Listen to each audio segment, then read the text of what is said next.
Object क्या हो रहा होगा, स्लाइड कर रहा होगा, तब। समझ आया? तो आज का हमारा गोल क्या है? आज का गोल है friction on an incline plane, friction on an incline plane, और दूसरा है friction in two block system. ठीक है बेटा, मेन हमारा है फ्रिक्शन ऑन इंक्लाइन प्लेन। लेकिन उससे पहले हम एक छोटा सा सवाल और करते हैं, देखते हैं कि आपको ये सॉल्व होता है या नहीं। एक ब्लॉक है बेटा 10 kg का और कोफिशिएंट ऑफ फ्रिक्शन है बेटा 0.2। कितना कोफिशिएंट ऑफ फ्रिक्शन है? 0.2। इस पे कोई एक्सटर्नल एजेंट पहले से फोर्स लगा रहा है। कितना फोर्स लगा रहा है सर? इस पे फोर्स लगा रहा है 30 न्यूटन का फिक्स्ड फोर्स लगा रहा है। इतना फोर्स वो पीछे की तरफ लगा रहा है। अब मैं इसके अपोजिट डायरेक्शन में फोर्स लगा के खींचूंगा। किधर फोर्स लगा खींचूंगा बेटा? इस तरफ अपोजिट डायरेक्शन में फोर्स लगा के खींच रहा। चल ले यार, तो मुझे कितना फोर्स लगाना पड़ेगा? एमआर को कितना फोर्स लगाना पड़ेगा? Find force applied by MR to keep the object at rest. ये जोरदार सवाल है। अगर फ्रिक्शन के कंसेप्ट को ढंग से आप समझे होंगे तभी आप ये सवाल अच्छे से सॉल्व कर सकते हैं। ठीक है, चलिए देखते हैं। 10 kg का ऑब्जेक्ट है। ठीक है साहब, ये फिक्स्ड फोर्स एक लग रहा है पहले से, और ये 10 kg का ऑब्जेक्ट है। तो मैं इस पे कितना फोर्स लगाऊं ताकि ये ब्लॉक मोशन में ना आए, रेस्ट में रहे? Find force applied by MR to keep the object at rest. Find force applied by MR Find force applied by MR to keep the object at rest. To keep the object at rest. To keep the object at rest. ठीक? तो कुछ बच्चे कह रहे हैं 10 Newton, कुछ बच्चे कह रहे हैं 50 न्यूटन। देखते हैं बेटा। देखो, सवाल चाहे कोई सा भी हो, आप सबसे पहले निकालेंगे फ्रिक्शन की औकात, मतलब लिमिटिंग फ्रिक्शन। सर आप पहले फ्रिक्शन की औकात पे क्यों आ जाते हो? बेटा मुझे कितना फोर्स लगाना पड़ेगा, कितना नहीं लगाना पड़ेगा, ये तो फ्रिक्शन की औकात से डिसाइड होगी ना। क्या पता फ्रिक्शन यहां पे सफिशिएंट हो रोक के रखने के लिए। तो सबसे पहले हम बात कर लेंगे फ्रिक्शन की औकात की। तो सर फ्रिक्शन की औकात होती है म्यू इंटू एन। नॉर्मल ऊपर, mg नीचे। नॉर्मल mg के बराबर होगा तो हम लिख सकते हैं म्यू mg।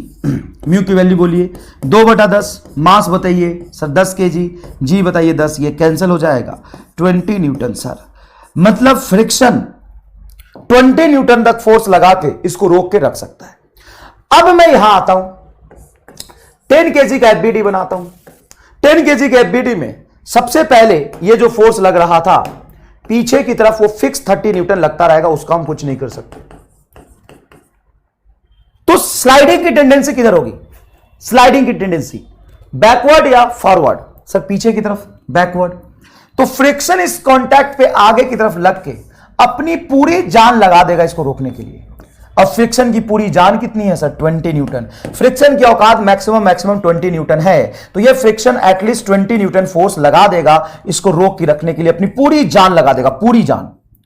लेकिन इसकी पूरी जान लगाने के बावजूद ये इतना डोमिनेटिंग है कि इसको पीछे ले जाएगा। तो मुझे कितना फोर्स और लगाना पड़ेगा ताकि ऑब्जेक्ट रेस्ट में रह जाए? तो मुझे लगाना पड़ेगा बेटा यहां पे फोर्स पीछे की तरफ, सॉरी मतलब इस डायरेक्शन में आगे की तरफ, इतना मिनिमम फोर्स लगाना पड़ेगा एमआर को, इतना मिनिमम फोर्स लगाना पड़ेगा कि नेट फोर्स इस पे 0 हो जाए ताकि ऑब्जेक्ट रेस्ट में रहे। तो नेट फोर्स 0 करने के लिए मुझे कितना लगाना पड़ेगा? 10 न्यूटन। तो ये आपका आंसर नहीं है, ये आपका आंसर नहीं है। अब सबका जवाब आ रहा है 10 न्यूटन, 10 न्यूटन। अकेला सिर्फ यही आंसर नहीं है, ये एमआर का लगाया हुआ मिनिमम फोर्स है, ये एमआर का लगाया हुआ मिनिमम फोर्स है।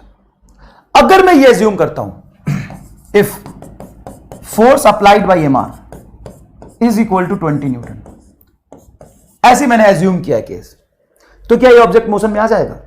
हां या ना बताइए। ये तो सही है 10 न्यूटन का। अगर मैं आपसे कहूं कि मैं फोर्स लगा रहा हूं, कितना लगा रहा हूं सर? 20 न्यूटन। अगर मैंने 20 न्यूटन लगाया तो ऑब्जेक्ट रेस्ट में रहेगा या मोशन में आ जाएगा? बताओ। रेस्ट में रहेगा या मोशन में आ जाएगा? बताओ। अगर मैंने 20 न्यूटन लगा दिया तो 10 न्यूटन पे तो रेस्ट में रहेगा, अगर मैंने 20 न्यूटन लगा दिया तो रेस्ट में रहेगा कि मोशन में आ जाएगा?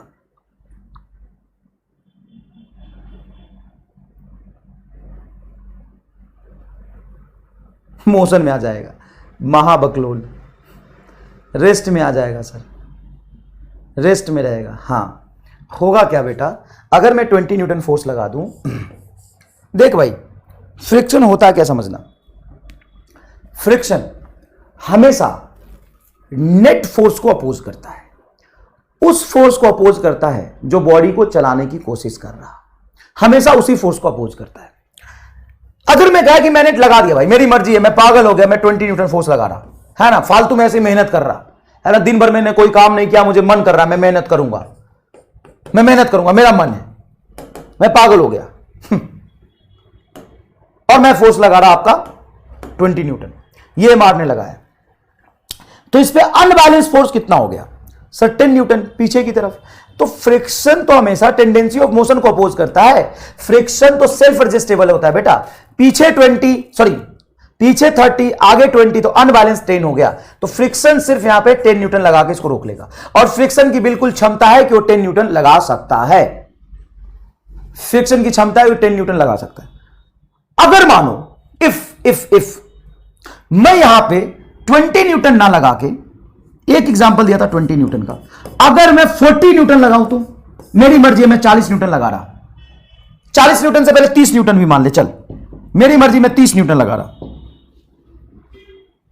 मैं थोड़ा और ज्यादा फोर्स लगा रहा, 30 न्यूटन लगा रहा है ना, 20 न्यूटन का केस बता दिया, 30 न्यूटन लगा रहा, तो क्या होगा? ऑब्जेक्ट मोशन में आएगा या नहीं आएगा?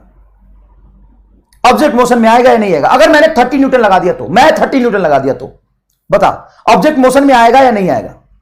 अगर एमआर ने 30 न्यूटन आगे लगा दिया तो ऑब्जेक्ट मोशन में आएगा या नहीं आएगा? फटाफट बताइए। If I applied I and I only applied 30 newton force, then object rest में रहेगा या मोशन में? ऑब्जेक्ट रेस्ट में रहेगा या मोशन में? कोई तो मोशन बोल दे, यहीं से घुस के निकाल लूंगा तेरा मुंडी, भाई कैमरे के अंदर हाथ डालूंगा, मुंडी पकड़ के बाहर निकाल लूंगा और पहले 2-4 थप्पड़ मारूंगा, फिर अंदर फेंक दूंगा। कोई तो मोशन बोल के दिखा। रेस्ट में रहेगा, और बड़ा ही सुंदर एग्जांपल है क्यों रेस्ट में रहेगा सर। इसलिए रेस्ट में रहेगा कि पीछे 30 लगा और आप आगे 30 लगा दोगे, तो बड़ा ही गजब की बात हो गई। पीछे पहले से 30 लग रहा था और आपने आगे 30 लगा दिया, तो नेट फोर्स तो 0 हो गया, और अगर नेट फोर्स 0 हो गया तो फ्रिक्शन की कोई जरूरत ही नहीं है फ्रिक्शन की कोई जरूरत ही नहीं पड़ेगी। रेस्ट, समझदार हो बेटा, समझदार हो। ऐसे अंदर हाथ डालूंगा कैमरे के अंदर और मुंडी पकड़ के बाहर निकाल लूंगा और 2-4 थप्पड़ मार के फिर अंदर डाल दूंगा ये बढ़िया था सर।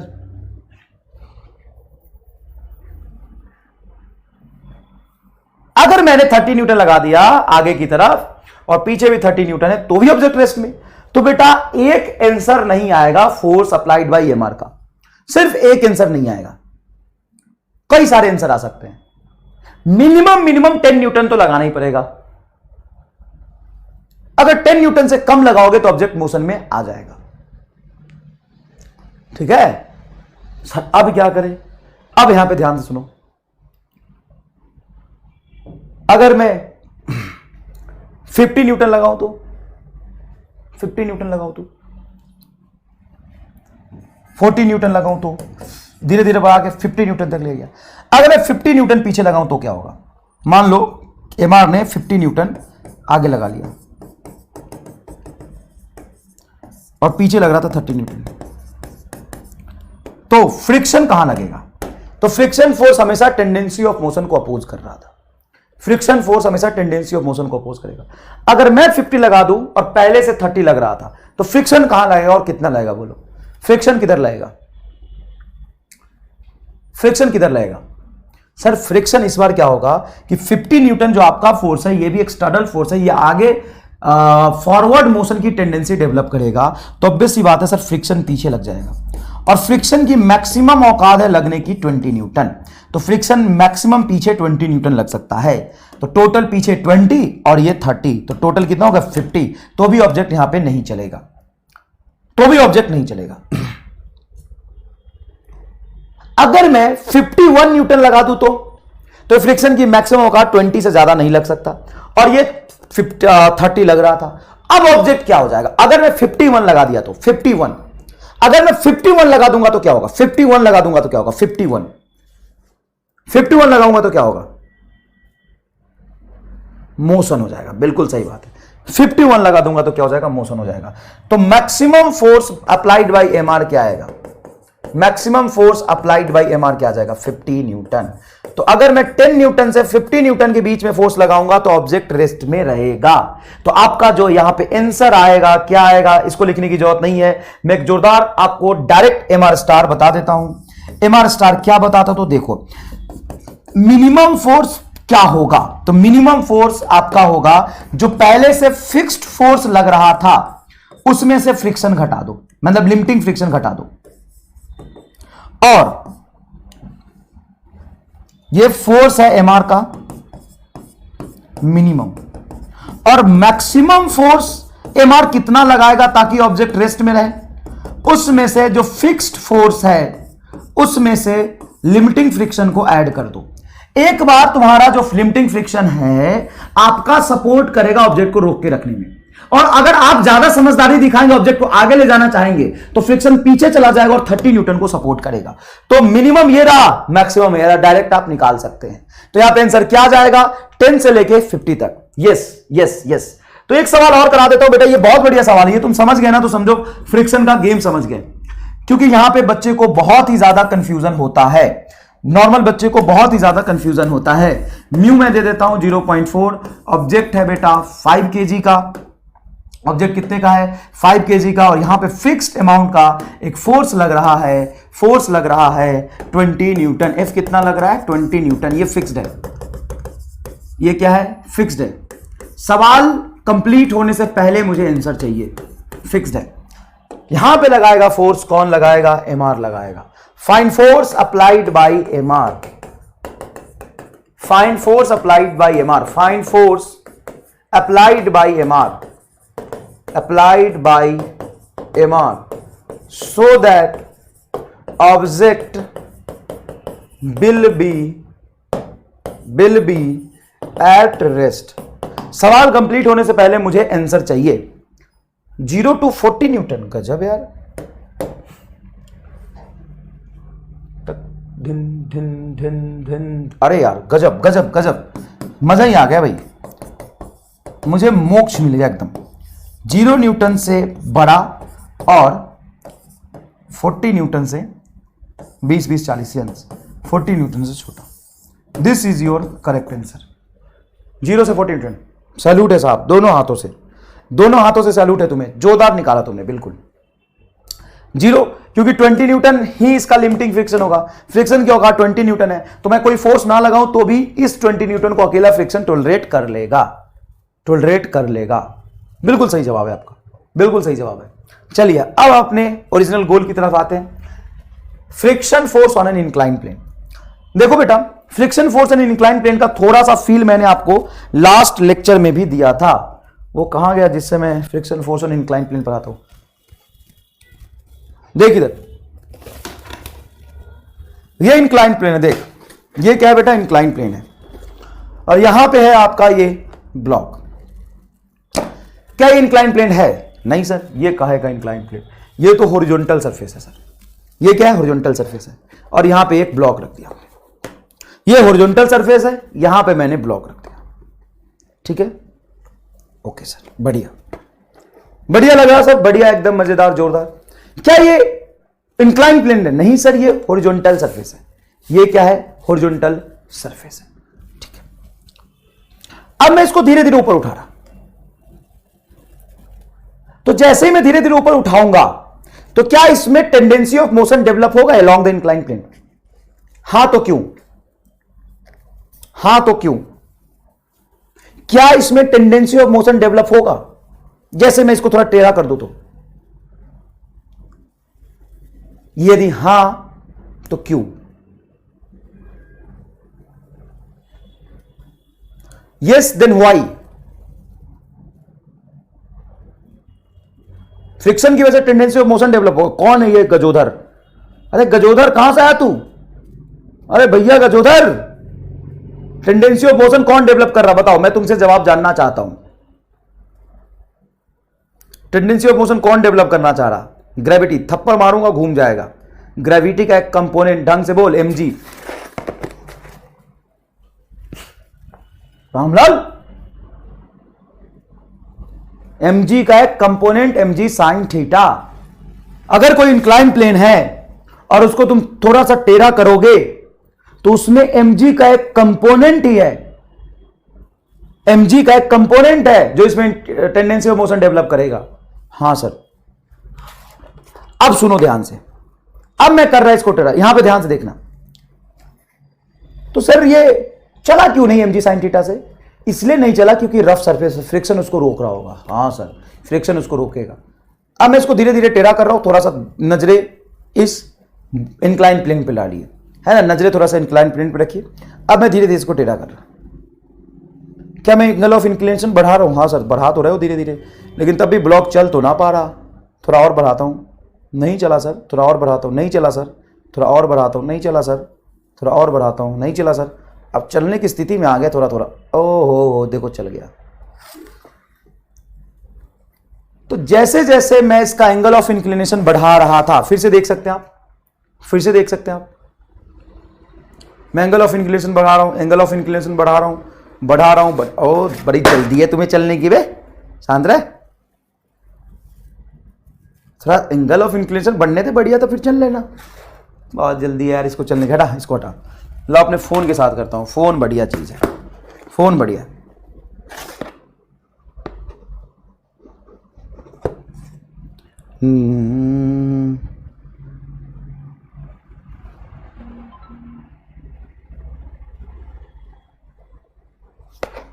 देखो ये ऑब्जेक्ट है, अब मैं इसको टेढ़ा कर रहा, इंक्लाइन प्लेन को, एंगल ऑफ इंक्लिनेशन बढ़ रहा, एंगल ऑफ इंक्लिनेशन बढ़ रहा।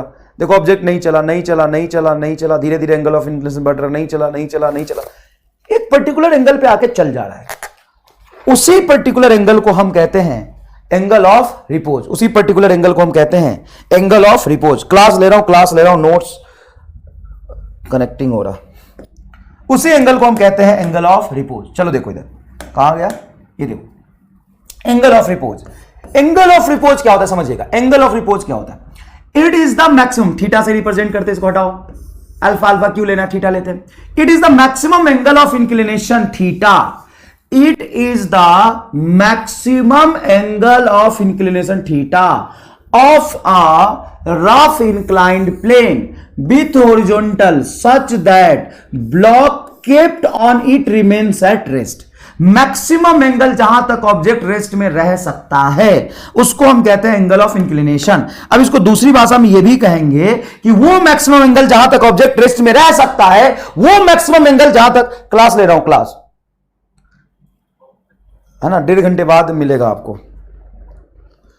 वो मैक्सिमम एंगल जहां तक ऑब्जेक्ट रेस्ट में रह सकता है, थोड़ा एंगल रखूंगा, रेस्ट में, रेस्ट में, रेस्ट में, रेस्ट में, तो वो मैक्सिमम एंगल जहां तक ऑब्जेक्ट रेस्ट में रह सकता है उसको हम कहते हैं एंगल ऑफ रिपोज। उसको हम कहते हैं एंगल ऑफ रिपोज। समझ आया कि नहीं आया? हां सर, वो मैक्सिमम एंगल जहां तक, वो एंगल ऑफ इंक्लिनेशन जहां तक ऑब्जेक्ट रेस्ट में रह सकता है उसको हम कहते हैं एंगल ऑफ रिपोज। मतलब वहां तक रेस्ट में रहेगा, थोड़ा भी ज्यादा करोगे तो गिर जाएगा। सर गिर जाएगा मतलब मोशन में आ जाएगा। अगर मोशन में आ जाएगा उसी कंडीशन में एट एंगल ऑफ रिपोज, अगर मैं इसका एफबीडी बनाऊं, एट एंगल ऑफ रिपोज, ये है वो एंगल जहां पे ऑब्जेक्ट अबाउट टू मोशन आ गया था। एंगल ऑफ रिपोज जहां पे ऑब्जेक्ट अबाउट टू मोशन के कंडीशन में आ गया था, वहां पे अगर मैं एग्जैक्टली इसका एफबीडी बनाऊं, है ना, अलग कर लेता हूं, थोड़ा सा अलग कर लेता हूं, थोड़ा सा उसी में नहीं करता, मैं बाहर निकाल के बनाता हूं। ये एंगल ऑफ इंक्लिनेशन थीटा, यहां पे ऑब्जेक्ट है। हालांकि लास्ट लेक्चर में मैंने एफबीडी बना दिया था, फटाफट फिर से एफबीडी बना लेते हैं। बताइए, एक फोर्स इस पे एमजी लगेगा नीचे, बिल्कुल सही बात है, एमजी हमेशा नीचे लगता है ना, इसको नीचे ही दिखता है, कहीं और जाता ही नहीं, एमजी लगेगा नीचे।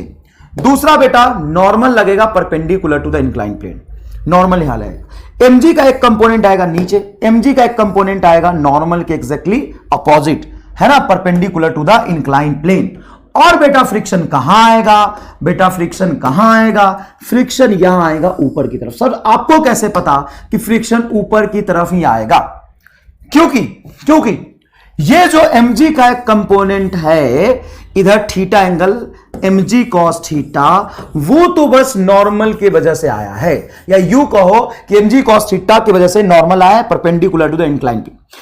इस mg का कंपोनेंट नीचे जो mg sin थीटा आया है वो टेंडेंसी ऑफ मोशन डेवलप कर रहा, टेंडेंसी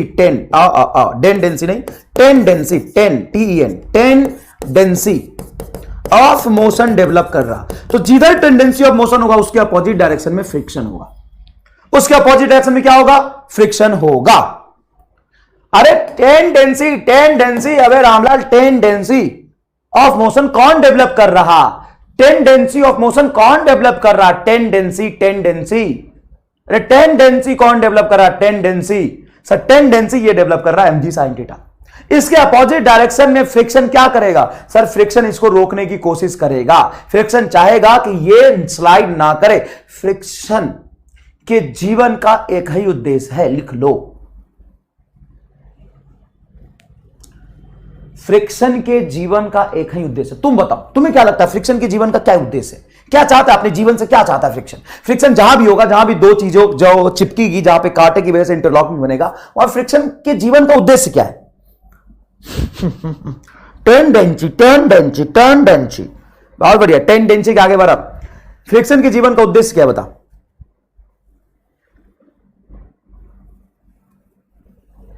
मोशन को अपोज करना, जिसने भी लिखा है एकदम गलत है। मोशन को अपोज करना जिसने भी लिखा है एकदम गलत है, मोशन को रोकना नहीं। मोशन को रोकना जिसने भी लिखा है वो गलत है बेटा, ज्यादा अप्रोप्रिएट होता है रिलेटिव मोशन को रोकना, रिलेटिव मोशन को रोकना, ठीक है। अच्छा, इसको मैं दूसरे भाषा में कहूं तो फ्रिक्शन के जीवन का एक ही उद्देश्य है, दो ऑब्जेक्ट को चिपका के रखना, और वो उसकी जितनी औकात होती है पूरी जान लगा के दो ऑब्जेक्ट को चिपका के रखने की कोशिश करता है, जितनी औकात होती है दो ऑब्जेक्ट को चिपका के रखने की कोशिश करता है। अगर यहां पे इस एंगल पे body object is just about to move के कंडीशन में है, object is just about to move के कंडीशन में है, मतलब ये फ्रिक्शन की अधिकतम औकात है, इससे ज्यादा फ्रिक्शन नहीं लग सकता। तो आप कह सकते हो कि ये जो फ्रिक्शन है उसकी limiting value mg sin theta के बराबर होगी। mg sin थीटा जो टेंडेंसी डेवलप कर रहा, ये फ्रिक्शन फोर्स अपनी लिमिटिंग वैल्यू लगा के रोकने की कोशिश करेगा। लिमिटिंग वैल्यू कितनी होती है फ्रिक्शन की? फ्रिक्शन की औकात कितनी होती है? Mu N. फ्रिक्शन की औकात कितनी होती है? Mu N. Sir mu N होती है, तो ये रहा आपका mg sin theta is equal to mu into N की वैल्यू बोल सर, एन की वैल्यू mg cos थीटा है ना। इस लाइन में फ्रिक्शन का कोई कंपोनेंट आएगा नहीं, तो mg का ये कंपोनेंट mg cos थीटा, तो हो जाएगा mg cos थीटा। mg से mg कट जाएगा, cos थीटा को यहां ले जा, sin theta by cos theta tan theta बराबर म्यू। तो बेटा ये एंगल ऑफ रिपोज है ना, थीटा को हम कहते हैं angle of repose, angle of repose वो हो जाएगा आपका tan इनवर्स म्यू। याद है आपने लास्ट लेक्चर में एंगल ऑफ फ्रिक्शन भी पढ़ा था, वो भी tan थीटा बराबर म्यू आया था। एंगल ऑफ फ्रिक्शन पढ़ा था, वो भी tan थीटा बराबर म्यू आया था, और ये भी tan थीटा बराबर म्यू आया है। न्यूमेरिकली दोनों दिखने में तो एक जैसे हैं, लेकिन फिजिकली दोनों अलग है। ये थीटा जो है एंगल ऑफ इंक्लिनेशन की वो मैक्सिमम वैल्यू है जहां तक ऑब्जेक्ट रेस्ट में रह सकता है, उसके बाद ऑब्जेक्ट स्लाइड करके नीचे आ जाएगा, उसके बाद ऑब्जेक्ट स्लाइड करके क्या हो जाएगा? नीचे आ जाएगा। अगर मैं फिर से यहां पे इंक्लाइन प्लेन एक बनाऊं, ये इंक्लाइन प्लेन बनाऊं, ये एंगल ऑफ इंक्लिनेशन है थीटा, यहां पे एक ऑब्जेक्ट है m, फिर से इसका बीडी बनाते हैं, नीचे mg, इधर mg sin थीटा, इधर mg sin थीटा, ऊपर की तरफ फ्रिक्शन, जरूरी नहीं ऊपर फ्रिक्शन लगे, अभी नीचे की तरफ टेंडेंसी ऑफ मोशन है इसलिए फ्रिक्शन ऊपर लग रहा है। ये हो जाएगा आपका mg cos थीटा, ठीक है बेटा। अब यहां पे केस समझिएगा, if mg sin theta is less than friction की औकात, मतलब mu m g cos theta. Friction की औकात म्यू ए नहीं होती है, और यहां पे देखिए बेटा एन बराबर क्या होगा, एम जी कॉस थीटा। अगर मैं आपसे कहूं, अच्छे से देख लीजिए, कि एम जी साइन थीटा की वैल्यू कम है mu m g cos theta से, तो कंक्लूजन क्या लिखेंगे? ऑब्जेक्ट विल मूव या object will be at rest? Object will be at rest या object will be in motion? Rest. वो very good, very good. Object will be at rest. Object will be at rest. तो क्या जब ये सवाल होगा तो हमें एम जी साइन थीटा और mu m g cos theta को बार बार चेक करना पड़ेगा? किताबों में तो यही करते हैं, किताबों में यही करते हैं। जैसे यहां पे एक छोटा सा सवाल मैं दूं, ये सवाल है, cubical block rest on a plane mu is equal to root 3, then angle of through which the plane be inclined to the horizontal so that block just slide down, so that block just slide down. तो उसमें क्या करते हैं कि inclined plane पे theta angle लेते हैं जहां पे object just about to slide होगा, और फिर क्या करते हैं, नीचे की तरफ फोर्स लेते हैं mg sin थीटा, फिर उसकी वैल्यू निकालते हैं, फिर हम लेते हैं mg cos थीटा, फिर उसकी वैल्यू निकालते हैं। मैं आपको जोरदार एक सिखाऊंगा mr स्टार। किताबों में ऐसा नहीं करते बेटा, लेकिन यहां पे देखिएगा मैं आपको क्या विजुअलाइज कराने की कोशिश कर रहा हूं। ये रिलेशन है कि mg sin थीटा उसको चलाना चाह रहा और mu m g cos theta maximum force लगकर उसको रोकना चाह रहा। तो जो टेंडेंसी डेवलप कर रहा, वो फ्रिक्शन की औकात से कम है, तो ऑब्जेक्ट रेस्ट में रहेगा। अब मैं इसको कंपेयर क्यों करूं? इधर भी एम जी को मैंने साइन थीटा से मल्टीप्लाई किया और एम जी को फिर कॉस थीटा से मल्टीप्लाई किया, तो एम जी से एम जी तो कटेगा ही। सॉरी, इक्वल टू नहीं तो भी कटेगा। हां बेटा, आप एम जी को साइन थीटा से मल्टीप्लाई करो, यहां भी एम जी मल्टीप्लाई करो तो कट जाएगा। तो सर कॉस को हम नीचे भी ला सकते हैं, हां, तो ये tan थीटा हो जाएगा। और tan थीटा अगर म्यू से कम है, अगर tan थीटा म्यू से कम है, म्यू क्या है? रोक के रखने वाला, रोकने वाला।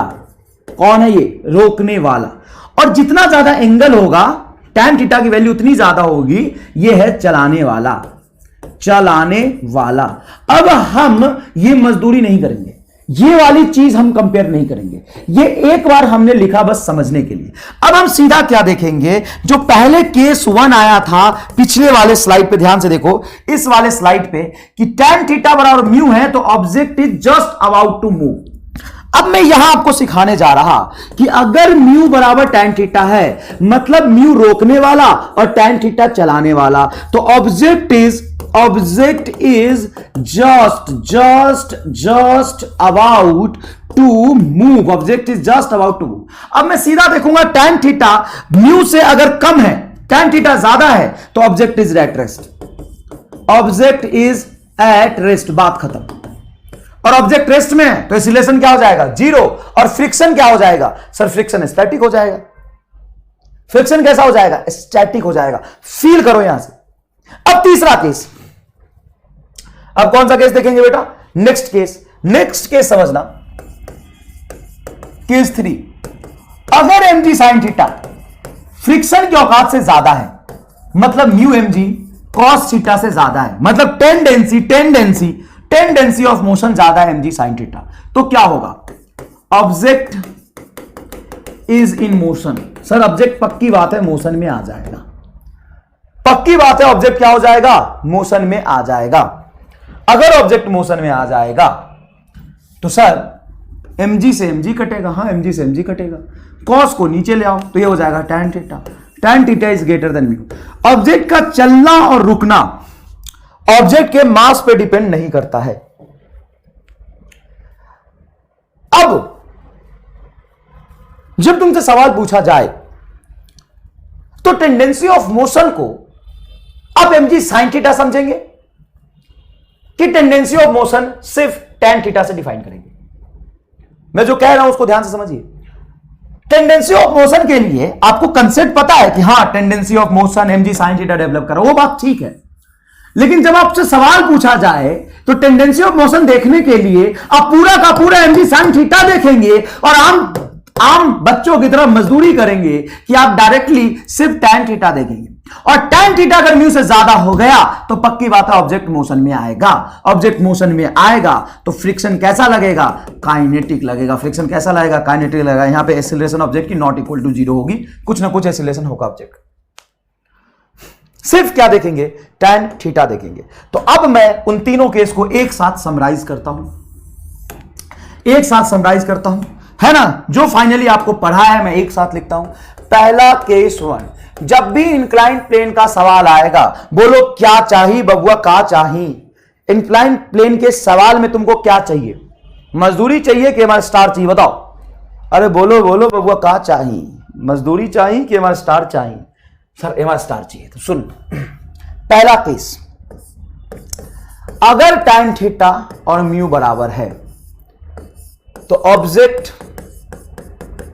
Is just about to move. जो चीज मैंने पढ़ा है ना उसी को एक बार और लिख रहा हूं। tan थीटा क्या हो जाएगा? About to, sorry, tan theta अगर म्यू के बराबर है तो क्या हो जाएगा? Object is just about to move. अच्छा, अगर object just about to move के केस में है, उसी इंस्टेंट पे फ्रिक्शन कितना लग रहा होगा? सर जितना फ्रिक्शन लग रहा होगा म्यू इंटू वन, है ना, म्यू इंटू एन, वो mg sin थीटा के बराबर होगा। तो फ्रिक्शन को सर mg sin थीटा कह सकते हो। और नॉर्मल क्या होगा? Sir normal mg cos theta होगा। इंक्लाइन प्लेन बना के देख लीजिए, नॉर्मल तो mg cos थीटा ही होता है। तो कांटेक्ट फोर्स की अगर बात की जाए, कांटेक्ट फोर्स, तो कांटेक्ट फोर्स होता है बेटा रूट अंडर नॉर्मल का होल स्क्वायर प्लस फ्रिक्शन का होल स्क्वायर। नॉर्मल बोलो क्या है? mg cos theta. और फ्रिक्शन क्या है? सॉरी ये गलत लिख दिया मैंने, सॉरी बेटा, mg sin थीटा। सर ये mg sin थीटा कैसे लिखा आपने? अरे बेटा, object is just about to move का मतलब यही है ना कि नीचे जितना mg sin थीटा लग रहा उतना ही फ्रिक्शन लग रहा, सीधी सी बात है ना? क्यों? जस्ट अबाउट टू मूव है, यहां तक फोर्स बैलेंस है। तो कांटेक्ट फोर्स की वैल्यू सॉल्व करके कितनी आ जाएगी? नॉर्मल आपका mg cos थीटा है और फ्रिक्शन आपका mg sin थीटा है। दोनों का वेक्टर सम क्या आ जाएगा बोलो? दोनों का वेक्टर सम क्या आ जाएगा बोलो? हाँ मैंने गलती की थी, प्रिंटिंग मिस्टेक था, मैंने ठीक कर दिया। Yes writing mistake.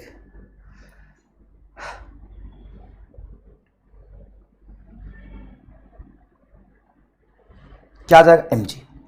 क्या आ जाएगा? mg। ठीक है, तो इतनी बातें आपसे पूछी जा सकती है जब tan थीटा बराबर म्यू होगा तो।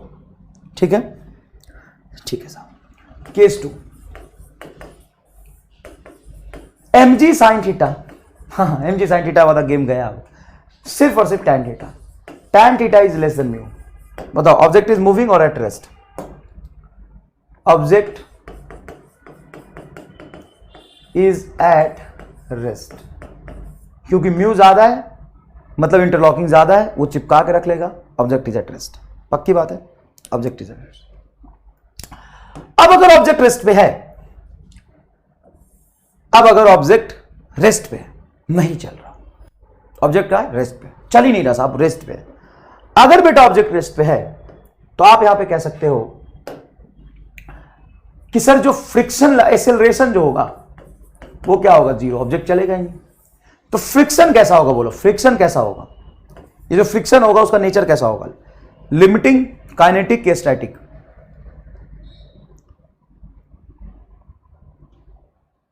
Limiting, kinetic, static? Sir friction होगा स्टैटिक। क्यों? क्योंकि ऑब्जेक्ट रेस्ट में, भले ही उसको mg sin थीटा खींचने की कोशिश करे लेकिन चला नहीं पा रहा, ऑब्जेक्ट रेस्ट में, स्टैटिक। और स्टैटिक फ्रिक्शन फोर्स कितना होता है साहब? स्टैटिक फ्रिक्शन फोर्स होता है जितना अप्लाइड फोर्स है नीचे की तरफ। अब ध्यान से सोचो, अच्छे से सोचो कि नीचे अप्लाइड फोर्स कितना है?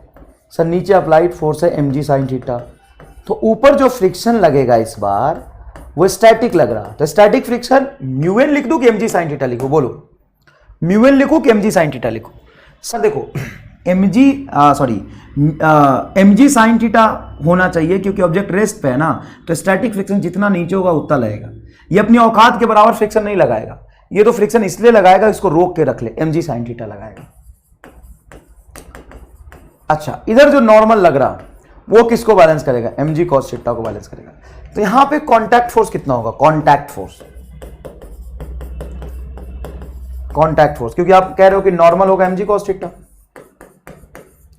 नॉर्मल कितना होगा mg cos थीटा।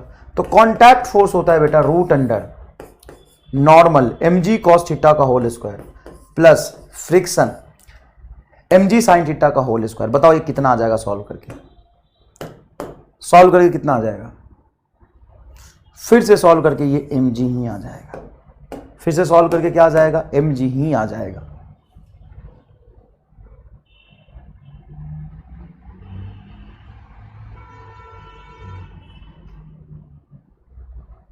mg आ जाएगा, ठीक है। आइए case 3, if tan theta is greater than mu. अब इस इंक्लाइन प्लेन पे फील करिए बेटा कि tan थीटा ज्यादा है ना, म्यू कम है, तो क्या होगा, नीचे की तरफ तो mg sin थीटा लगेगा ही, ऊपर की तरफ जो फ्रिक्शन होगा वो काइनेटिक होगा, और काइनेटिक फ्रिक्शन क्या हो जाएगा, म्यू है। ऑब्जेक्ट रेस्ट में आएगा या मोशन में, ऑब्जेक्ट रेस्ट में आएगा या मोशन में, मोशन में आ जाएगा, है ना। कैसे आ जाएगा, मोशन में आ जाएगा। तो ऑब्जेक्ट इज मूविंग।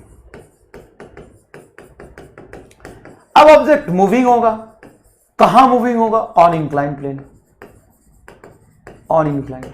अगर ऑब्जेक्ट इंक्लाइन प्लेन के लॉन्ग चल रहा तो उसका एक्सीलरेशन क्या होगा, एक्सीलरेशन क्या होता है, तो नेट फोर्स बराबर मास इनटू एक्सीलरेशन।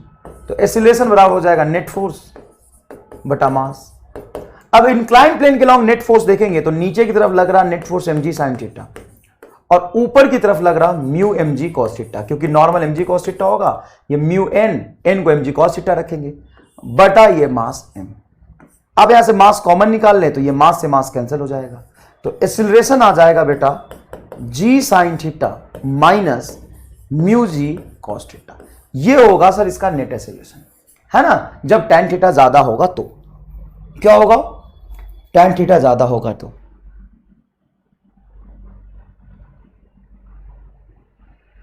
ठीक है। अब यहां पे फ्रिक्शन फोर्स कितना लगेगा, तो फ्रिक्शन फोर्स तो ये रहा, फ्रिक्शन फोर्स जो लगेगा वो लगेगा आपका म्यू mg cos थीटा।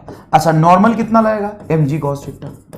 अब यहां से अगर मैं पूछूं कि कांटेक्ट फोर्स बताओ, तो कांटेक्ट फोर्स होता है फ्रिक्शन का होल स्क्वायर प्लस नॉर्मल का होल स्क्वायर। अब यहां पे अगर आप mg cos थीटा का होल स्क्वायर करो और फिर यहां पे म्यू mg cos थीटा का होल स्क्वायर करो, तो mg cos थीटा का होल स्क्वायर करोगे, दोनों कॉमन आ जाएगा, तो mg cos थीटा बाहर ही आ जाएगा, रूट अंडर हो जाएगा म्यू स्क्वायर प्लस 1। अगर ये स्टेटमेंट नहीं समझ आया कि मैंने कैसे लिख दिया, तो आप यहां पे फ्रिक्शन की वैल्यू नॉर्मल की वैल्यू पुट करें, है ना, दोनों को स्क्वायर करके ऐड करें, तो होगा क्या कि म्यू mg cos थीटा का होल स्क्वायर और mg cos थीटा का होल स्क्वायर में mg cos थीटा बाहर आ जाएगा, तो अंदर में बचेगा root under mu square plus 1। अंदर में क्या बचेगा, म्यू स्क्वायर प्लस 1। तो ये कॉन्टैक्ट फोर्स आ जाएगा, ये कॉन्टैक्ट फोर्स आ जाएगा। तो एक बहुत ही सरप्राइजिंग चीज यहां पे देखने को मिली है, आपको बहुत ज्यादा सरप्राइजिंग नहीं लगेगा क्योंकि दिमाग से पैदल हो तुम, ये कुछ ही लोगों को लगेगा बहुत ही ज्यादा सरप्राइजिंग तुम्हें नहीं लग रहा होगा, लेकिन एक बहुत ही जोरदार सरप्राइजिंग चीज है। क्या है, तुम्हें समझ आ गया, मैं मना नहीं कर रहा, तुम्हें समझ आ गया, लेकिन वो एक जोरदार सरप्राइजिंग चीज है ना, वो तुमको समझ नहीं आया, वो तुमको समझ नहीं आया। क्या है वो सरप्राइजिंग चीज, क्या है वो चीज, देख बताता हूं। जैसे जैसे मैं यहां पे एंगल ऑफ इंक्लिनेशन को बढ़ा रहा हूं, जब तक वो एंगल ऑफ रिपोज तक नहीं जाएगा तब तक कांटेक्ट फोर्स mg ही रहेगा।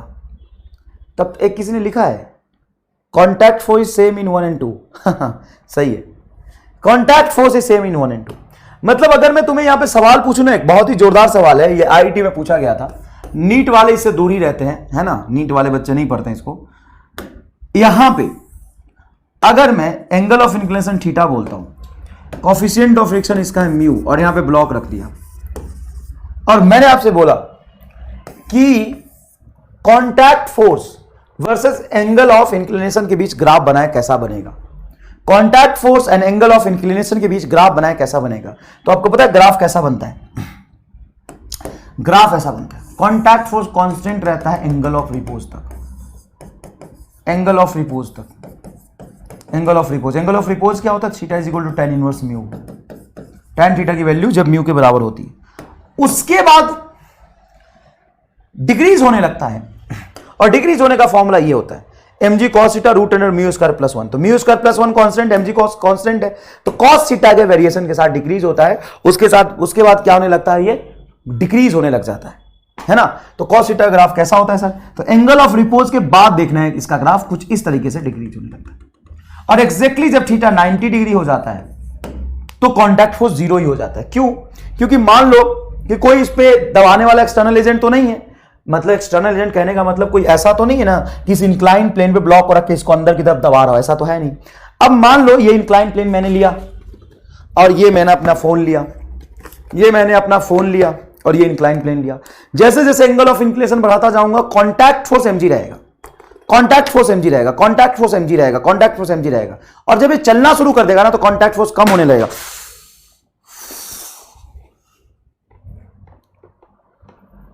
ज्यादा दूर चला गया, इससे नहीं कराऊंगा मैं।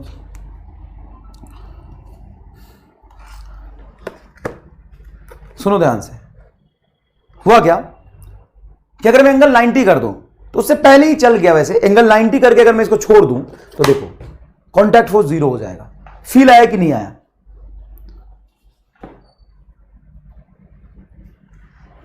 फील आया कि नहीं आया,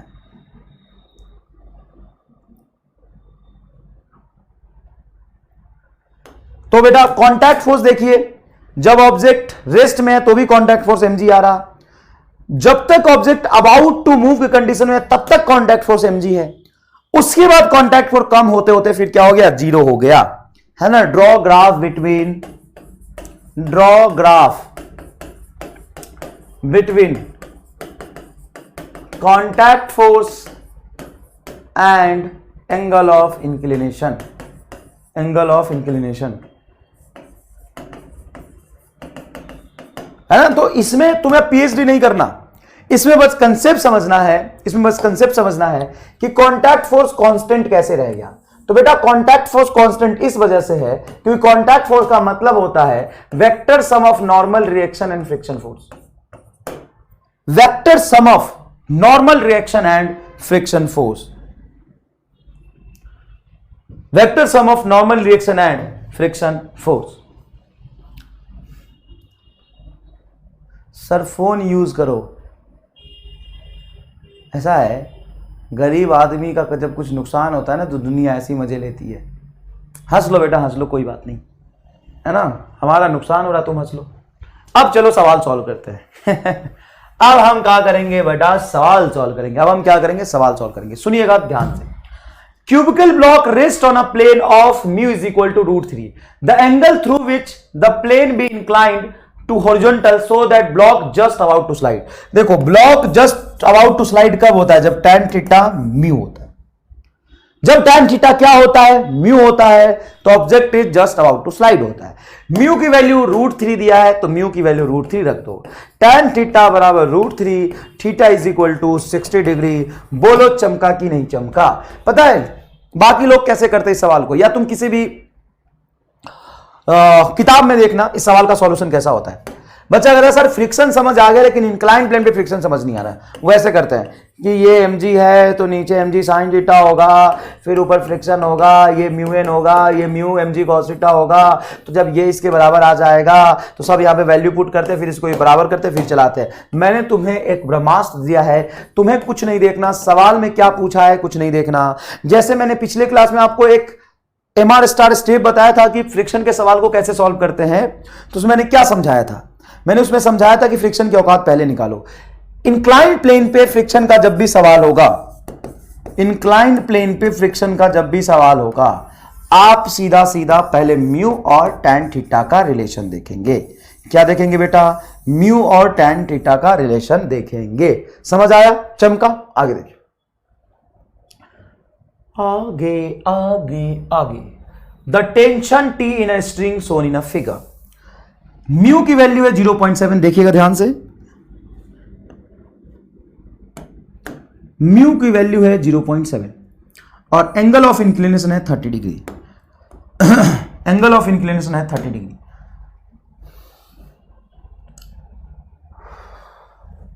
एंगल ऑफ इंक्लिनेशन है 30 डिग्री और म्यू की वैल्यू है 0.7। बताओ आंसर बताओ क्या आ रहा है तुम्हारे हिसाब से। मैं तो थक गया यार, पढ़ा पढ़ा के थक गया यार। सर आप तो कहते थे आप नहीं थकते हो, अब थक गया है।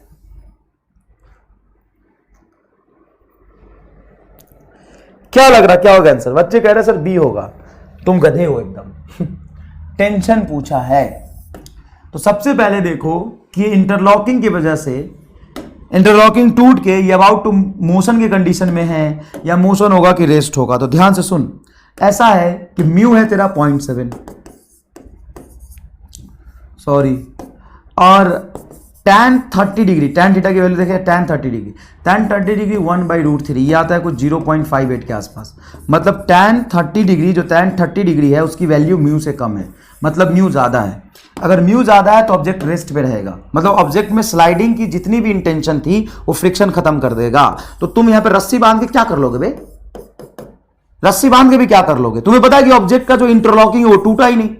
क्यों नहीं टूटा? क्योंकि म्यू ज्यादा है। तो इस रस्सी में टेंशन जीरो होगा साहब, इस रस्सी में टेंशन जीरो होगा, इस रस्सी में टेंशन जीरो होगा। ओके, अब आगे देखते हैं, अब आगे देखते हैं। ये थोड़ा सा दूसरा तरह का सवाल हो गया, इसको हम बाद में देखेंगे, इसको भी हम बाद में देखेंगे। ये क्या है? ये बेकार सवाल है, बेकार सवाल है, इसको पहले देखेंगे।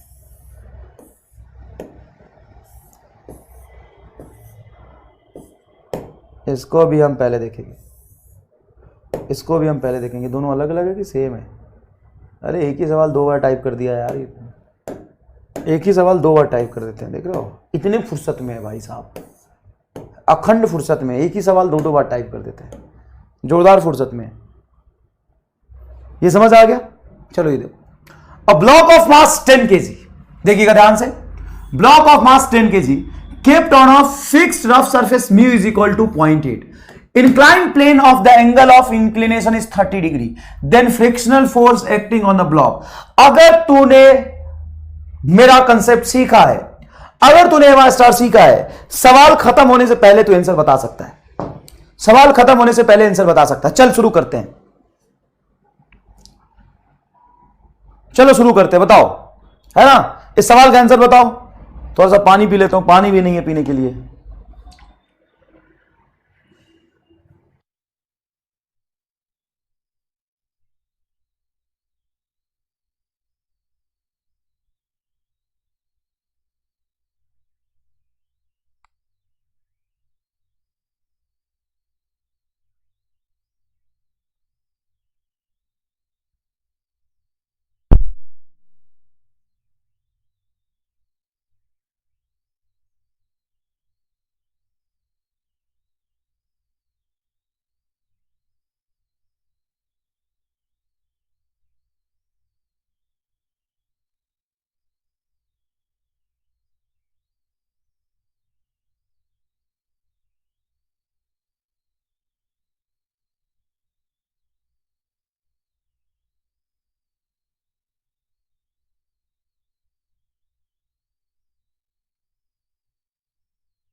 ए आंसर कैसे आ रहा है? स्टेप क्या था सॉल्व करने का? स्टेप क्या था सॉल्व करने का? देखिए प्लीज, तो सबसे पहले आपको क्या करना है कि tan थीटा की वैल्यू देखनी है, रूट tan 30 डिग्री 0.58 आ जाएगा कुछ, है ना। और उसके बाद म्यू देखना है, म्यू आपको 0.8 दिया हुआ है। कौन ज्यादा है? सर म्यू ज्यादा है tan थीटा से, तो सर ऑब्जेक्ट रेस्ट में रहेगा, तो फ्रिक्शन स्टैटिक लगेगा और स्टैटिक फ्रिक्शन फोर्स अप्लाइड जो mg sin थीटा जो चलाने की कोशिश कर रहा है उसके बराबर होगा। m की वैल्यू बताइए 10 है, g 10 है, sin 30 1/2 होगा, ये कैंसिल होगा, 5 से 50 Newton is your correct answer. क्या आपने यही स्टेप फॉलो किया है? अगर आपने ये स्टेप फॉलो किया है तो आप दुनिया से 2 कदम आगे हैं। आपने अगर ये स्टेप फॉलो किया है तो जाके आप 2-4 लोगों को सिखा सकते हैं कि ऐसे सवाल कैसे किए जाते हैं। आपके पास जिस भी कोचिंग इंस्टीट्यूट का मॉड्यूल है उसमें पन्ने फाड़ के फेंक देना और उसमें अपना पन्ना एक ऐसा सॉल्यूशन वाला चिपका देना। यह सवाल तुम्हें हर जगह मिल जाएगा लेकिन यह सॉल्यूशन नहीं मिलेगा तुम्हें। वो पूरा करते हैं, जैसे करते हैं सर ये मास है 10 केजी है तो नीचे लगेगा mg, तो mg का कंपोनेंट इधर लगेगा mg sin थीटा, पूरा mg sin थीटा निकाल लेते हैं। फिर इधर फ्रिक्शन की लिमिटिंग वैल्यू निकाल लेते हैं म्यू mg cos थीटा, फिर फ्रिक्शन की औकात से इसको कंपेयर करते हैं और कहते हैं कि ऑब्जेक्ट रेस्ट में रहेगा तो स्टैटिक ही लगना चाहिए, फिर mg sin थीटा यहां पे पहुंचते हैं। आप दुनिया से 2 कदम आगे हैं साहब, आप दुनिया से 2 कदम आगे हैं। क्या आपने फ्रिक्शन की औकात निकाली? क्या नहीं निकाली? आपने फ्रिक्शन की औकात निकाली? क्या नहीं निकाली? आपने क्या निकाला? सीधा म्यू। तूने क्या निकाला? बस म्यू तो दिया हुआ था, तूने निकाला है म्यू, तूने निकाला है म्यू दिया हुआ है, यहां पे ये म्यू दिया हुआ है और tan थीटा दिया हुआ है। तूने बस देखा, तुमने देख के पता चल गया कि ऑब्जेक्ट रेस्ट में होगा, ऑब्जेक्ट रेस्ट में होगा तो स्टैटिक फ्रिक्शन लगेगा। स्टैटिक फ्रिक्शन क्या होता है? mg sin theta. ये रहा आंसर, काट देना वहां पे सॉल्यूशन और ये चिपका देना। अब एक बच्चा पूछे सर sin थीटा 1/2 कैसे आ गया? अबे sin 30 डिग्री 1/2 ही होता है ना रामलाल। चलिए सवाल देख, block of 10 kg mass placed on a rough inclined surface as shown in a figure, then acceleration of the block will be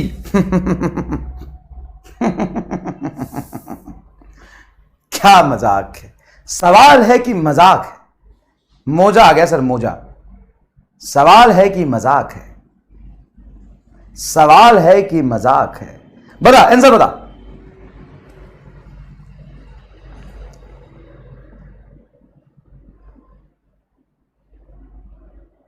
सवाल है कि मजाक है? आंसर बता। Answer answer answer answer answer 0। Solution नहीं है, सवाल के अंदर सॉल्यूशन है। कैसे? 0.8। एक बच्चा बेचारा बहुत ही भोला, वो पूछ रहा कि सर हमारे जीवन का समस्या तो सर यही है कि tan 30 तो 1/√3 होता है ना, 0.58 कहां से आ गया? सर ये नहीं समझ आ रहा। तो एक काम कर, 1/1.71 लिख और इसको सॉल्व कर, ये 0.5758 के आसपास आ जाता है। म्यू ज्यादा है मतलब ऑब्जेक्ट नहीं चलेगा, ऑब्जेक्ट नहीं चलेगा एक्सेलरेशन 0 होगा। क्या सवाल है यार, क्या सवाल है? Block of mass 10 kg released on a rough inclined plane. Block start descending with acceleration 2 meter per second. 2 meter per second square. Kinetic friction force acting on the block is.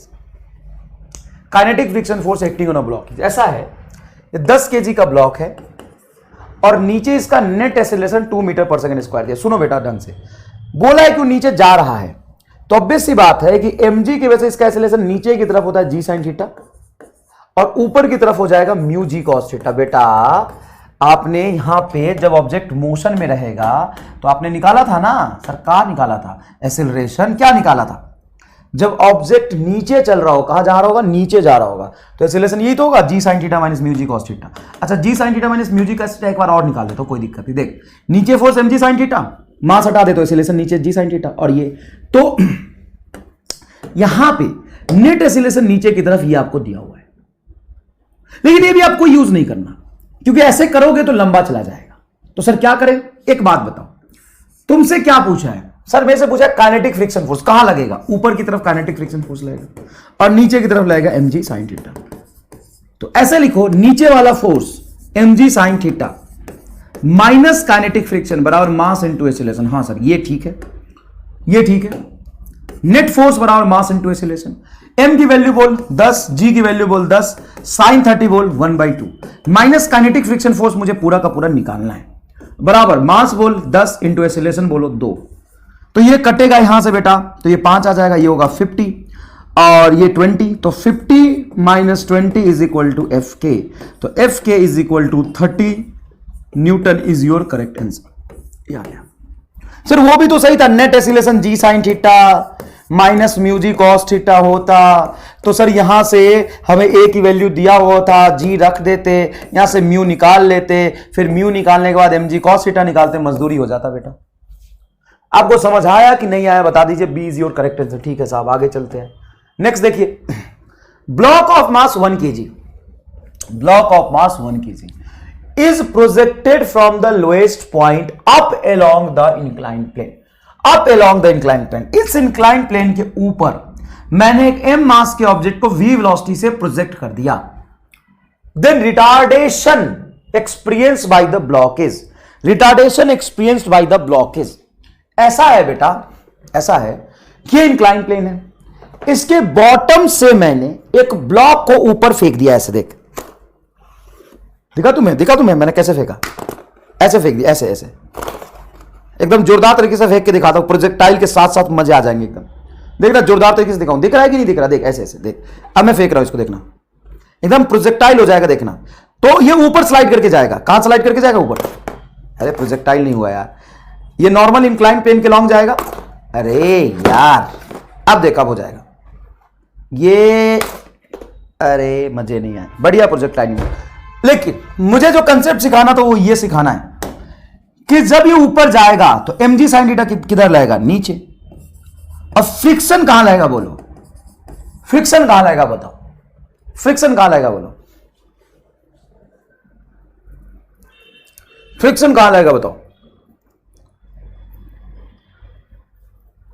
Friction कहां लगेगा बोलो, ऊपर की नीचे। Incline plane देखो, contact surface के long लगता है फ्रिक्शन, या तो ऊपर नहीं तो नीचे। फ्रिक्शन कहां लगेगा, इंक्लाइन प्लेन के ऊपर की नीचे, डाउनवर्ड, नीचे नीचे नीचे नीचे नीचे। अच्छा कौन सा फ्रिक्शन लगेगा, काइनेटिक या स्टैटिक? सर ये फ्रिक्शन लगेगा काइनेटिक और लगेगा नीचे। अरे क्यों लगेगा नीचे, क्योंकि स्लाइडिंग ऊपर हो रही, स्लाइडिंग ऊपर हो रही तो फ्रिक्शन नीचे लगेगा। कितना लगेगा, mu m g cos theta लगेगा।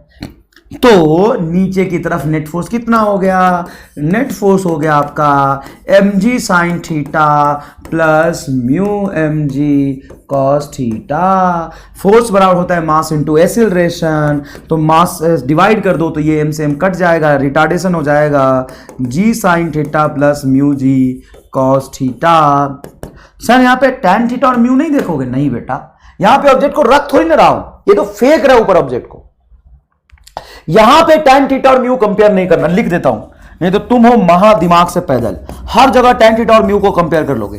टैन थीटा एंड म्यू को कंपेयर नहीं करना है, कंपेयर नहीं करना है। क्यों नहीं करना है, क्योंकि ऑब्जेक्ट को रेस्ट में थोड़ी ना रखा है। ऐसा थोड़ी नहीं कि एम जी साइन थीटा नीचे चलाना चाह रहा और फ्रिक्शन रोकना चाह रहा, ऐसा नहीं है। यहां पे टैन थीटा और म्यू को कंपेयर नहीं करेंगे, टैन थीटा और म्यू को कंपेयर नहीं करेंगे। यहां पे ऑब्जेक्ट को ऊपर हमने फेंका है, ऑब्जेक्ट को क्या किया हमने, फेंका है।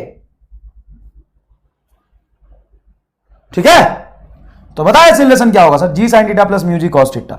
जी बाहर आ जाएगा, अंदर जाएगा sine theta plus mu cos theta. G की value 10, sine theta sine 45 1/√2, mu 1/2 और कॉस भी 1/√2। तो ये हो जाएगा कुछ तुम्हारा 2√2, तो नीचे आ जाएगा 2√2 और ऊपर हो जाएगा 2 + 1 3, 30/2√2, 15/√2। A is your correct answer. Sir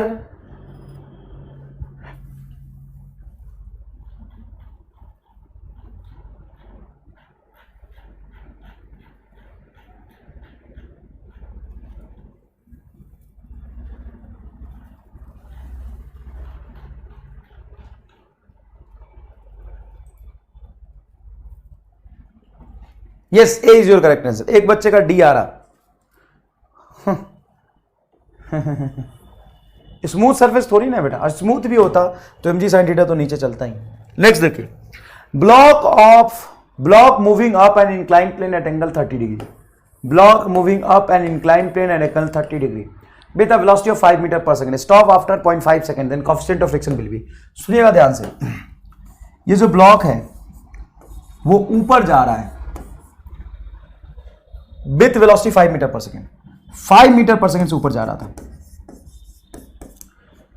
and stop after 0.5 second, t is equal to 0.5 second के बाद रुक गया, t is equal to 0.5 second के बाद रुक गया, then coefficient of friction will be. अब बताइए कोएफिशिएंट ऑफ फ्रिक्शन कितना लगेगा? आसान सवाल नहीं है, बढ़िया सवाल है, आसान सवाल नहीं है, बढ़िया सवाल है। तो इसको करें आप, इसको करें, अच्छे से करें।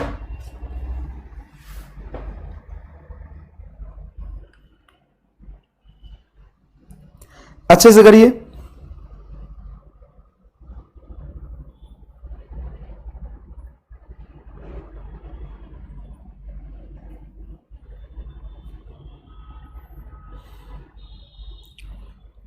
अच्छे से करके बताइए आंसर क्या होगा। तो ऐसा है कि सबसे पहली बात यहां पे ये देखिए कि रेस्ट में आ गया है, मतलब इसकी वेलोसिटी कितनी हो गई साहब? 0 हो गई। तो एक्सीलरेशन कितना रहा होगा ताकि ये रेस्ट में आ गया होगा? एक्सीलरेशन कितना रहा होगा ताकि ये रेस्ट में आ गया होगा?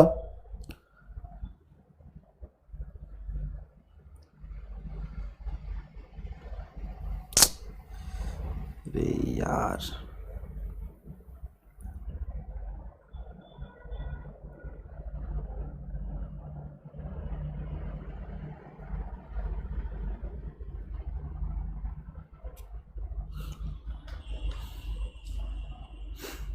देखिए, तो एक्सीलरेशन होता है final velocity minus initial velocity divided by total time taken. तो आ जाएगा -0 - 5 डिवाइडेड बाय 0.5। 5 से 5 घटेगा, 10 metre per second square retardation आ जाएगा, है ना? तो ये माइनस आएगा, बिल्कुल माइनस आएगा। सर माइनस का क्या मतलब है? पीछे की तरफ लाएगा। हाँ, तो डायरेक्शन के अपोजिट होगा हमें पता है। तो पीछे की तरफ कितना लाएगा? पीछे की तरफ लाएगा g sin theta plus mu g cos theta, और इसकी वैल्यू आपकी होगी 10। -10 नहीं लिखना क्योंकि अपोजिट डायरेक्शन में लग रहा है, वो हमें पता चल गया कि पीछे की तरफ लग रहा है, वो तो कोई दिक्कत नहीं है। अब बेटा g की वैल्यू क्या है? g की वैल्यू 10 है। साइन 30 डिग्री 1/2 हो जाएगा, प्लस म्यू g की वैल्यू 10, साइन 30 cos 30 डिग्री होता है √3/2 इज इक्वल टू 10। ठीक है, अब हमसे कोएफिशिएंट ऑफ फ्रिक्शन पूछा है, तो बढ़िया तरीके से निकालेंगे। ये हो जाएगा 5, ये 5 उधर जाएगा, तो 10 - 5 हो जाएगा आपका, या वैसे भी एक काम करिए ना, 10/2 है, तो ये 10, ये 10, ये 10 कैंसिल हो गया, तो ये बचा 1/2, इधर है 1, तो ये हो जाएगा म्यू √3/2 इज इक्वल टू 1/2। अरे दादा ये 1 हो गया ना, तो 1 में से हाफ जाएगा, 1 - हाफ क्या बचेगा? सर ये हाफ बचेगा, 2 से 2 cancel, mu is equal to 1/√3, mu is equal to 1/√3, 0.58 आएगा। वैसे तो 0.58 के पास में ऑप्शन सिर्फ है बी 0.6। एक इसका आ रहा है आंसर 0.5।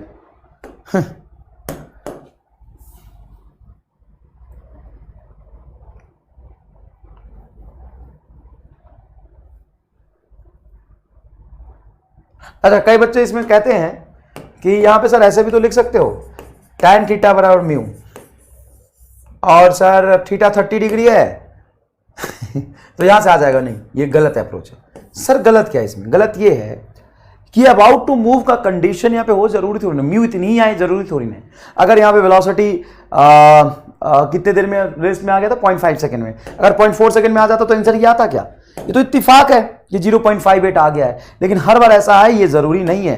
तो आप यहां से कंपेयर नहीं करेंगे, ये तब करेंगे जब ऑब्जेक्ट को हम रेस्ट पे रखते हैं, तब जब हम ऑब्जेक्ट को रेस्ट पे रखते हैं तब करेंगे।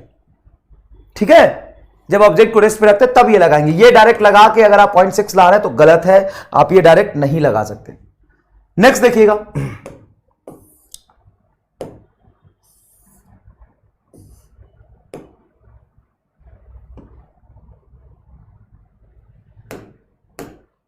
यार 2 बार टाइप कर दिया सवाल को इसने, बहुत ज्यादा फुर्सत में थे क्या यार? समझ नहीं आ रहा, सवाल को 2 बार कैसे टाइप करती है? जो सवाल मुझे चाहिए उसको नीचे टाइप किया 1 बार, नॉर्मल सवाल को 2 बार टाइप कर दिया है। कोई बात नहीं बेटा, आज मैं बात करूंगा। कोई बात नहीं, चलो ये देखो, ये शायद हमने कर लिया है। Block of mass 1 kg projected up from the lowest point, ये हमने कर लिया है। इस सवाल को भी 2 बार टाइप कर दिया। चलो ये देखो, कोई दिक्कत नहीं, ये बढ़िया सवाल है इंक्लाइन प्लेन पे फ्रिक्शन का।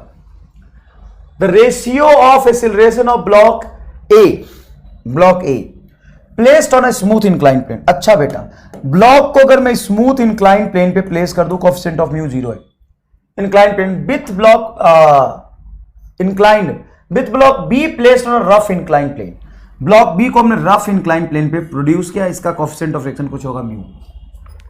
The ratio of acceleration of block A placed on smooth inclined plane. Ratio of acceleration of block A placed on smooth inclined plane to the block B placed on a rough inclined plane is 2:1. मतलब इसका जो acceleration है A case में और B case में जो acceleration होगा B block का, उसका रेशियो है 2:1। A का मास है 10 kg और B का मास है 20 kg।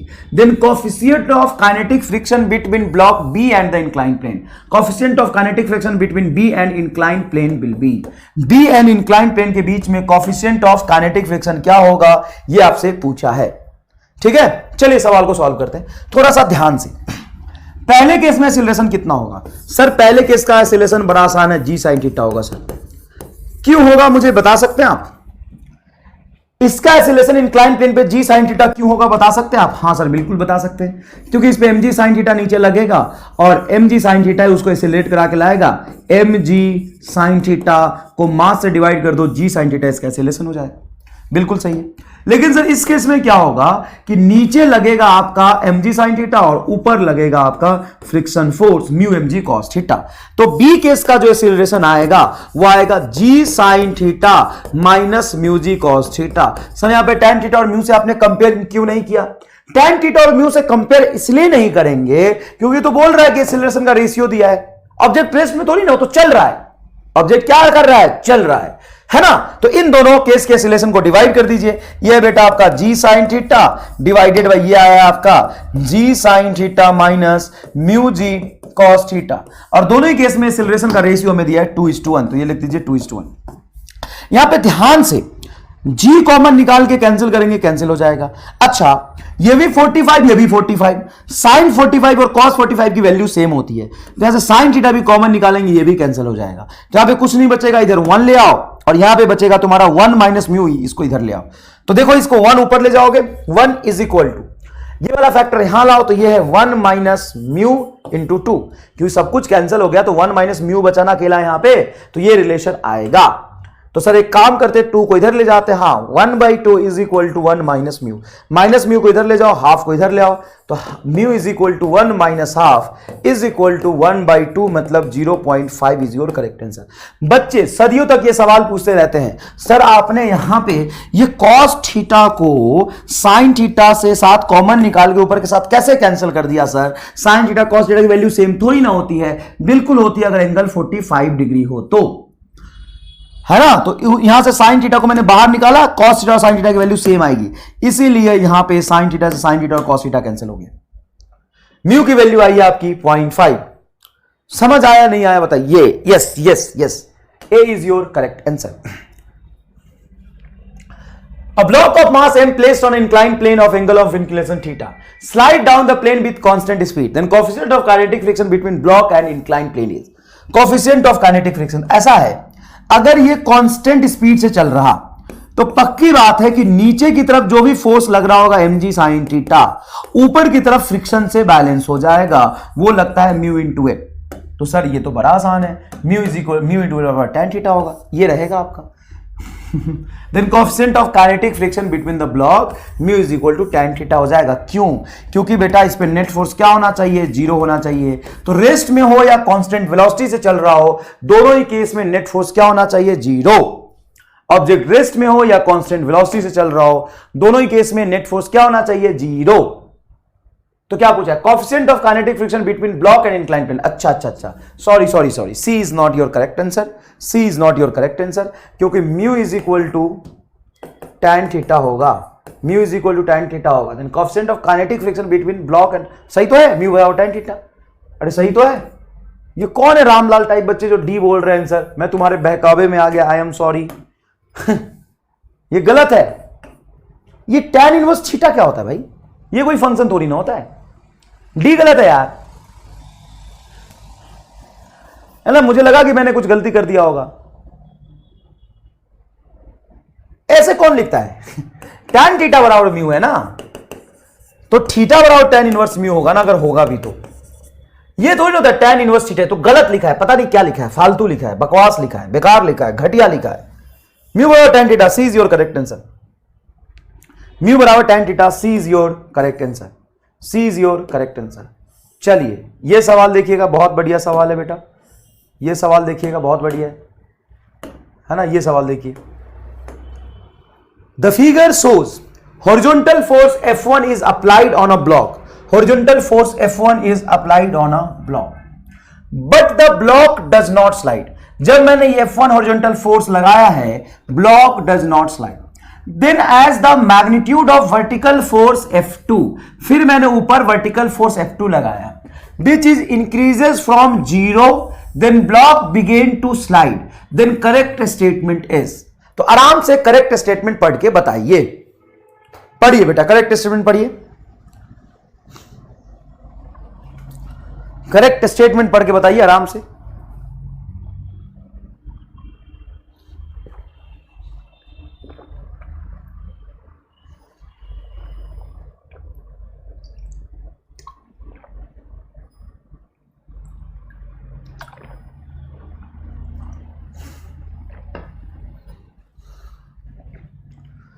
करेक्ट स्टेटमेंट बताइए, पढ़ के आराम से बताइए। What is the correct statement? The magnitude of normal reaction on block increases. नहीं, अगर बेटा इसको पकड़ के ऊपर खींचोगे तो यहां पे कांटेक्ट कमजोर होगा, पहला ऑप्शन गलत है। Static friction force acting on a block increases. Static friction force, ये क्या बोला है? स्टैटिक फ्रिक्शन फोर्स तो अप्लाइड फोर्स के बराबर होता है, ये गलत है। Maximum value of static friction force decreases. Yes, friction की औकात कम हो जाएगी। क्यों कम हो जाएगी? क्योंकि नॉर्मल ऊपर, F2 ऊपर और mg नीचे। जब आप वर्टिकल डायरेक्शन में फोर्स बैलेंस करेंगे, net force along y axis 0 लिखेंगे, तो ऊपर का फोर्स n प्लस F2 बराबर नीचे हो जाएगा mg। तो बेटा ये जो नॉर्मल है वो हो जाएगा mg माइनस F2। तो नॉर्मल की वैल्यू कम हो गई, और लिमिटिंग फ्रिक्शन जो होता है स्टैटिक फ्रिक्शन का मैक्सिमम वैल्यू वो म्यू इंटू एन होता है। n कम हो जाएगा तो फ्रिक्शन कम हो जाएगा। सी इज योर करेक्ट आंसर। तो आप बहुत देर से सी जवाब दे रहे थे, एकदम सही जवाब है आपका। सी जो आंसर आप टिक कर रहे थे एकदम सही है, बिल्कुल सही है। सी इज योर करेक्ट आंसर। चलिए नेक्स्ट सवाल थोड़ा सा मुश्किल है, लेकिन हिम्मत बनाए रखिए। अभी तक का सफर अगर जोरदार था तो आगे भी सफर जोरदार रहेगा, लेकिन नेक्स्ट सवाल है थोड़ा मुश्किल। लेकिन मुझे पता है कि मैं थोड़ा समय दूं ना तो तुम बहुत अच्छे से सॉल्व कर सकते हो। दिक्कत यह होता है कि मैं सवाल करता क्या हूं कि सवाल देता हूं, जल्दीबाजी में तुम सॉल्व करके गलत आंसर निकालते हो, मैं तुम्हें एकदम डांट देता हूं, तुम बेचारे डिमोटिवेट हो जाते हो, फिर मैं तुम्हें सही करके दिखा देता हूं। लेकिन मैं तुम्हें थोड़ा समय दूं तो तुम सही कर सकते हो, बिल्कुल सही कर सकते हो। चलो देखते हैं सवाल क्या। Block of mass mkg, yes mkg, placed on a rough incline plane, yes rough incline plane, a force F is applied. अच्छा, बाहरी फोर्स F अप्लाइड किया है parallel to the inclined as shown in a figure. Parallel to the inclined shown in a figure, एक बाहर से force मैंने यहां पे अप्लाई किया है, such that it just start moving upward, such that it just start moving upward, then value of F is, तो F की वैल्यू कितनी होनी चाहिए so that it just start moving upward? बताओ क्या होनी चाहिए F की वैल्यू?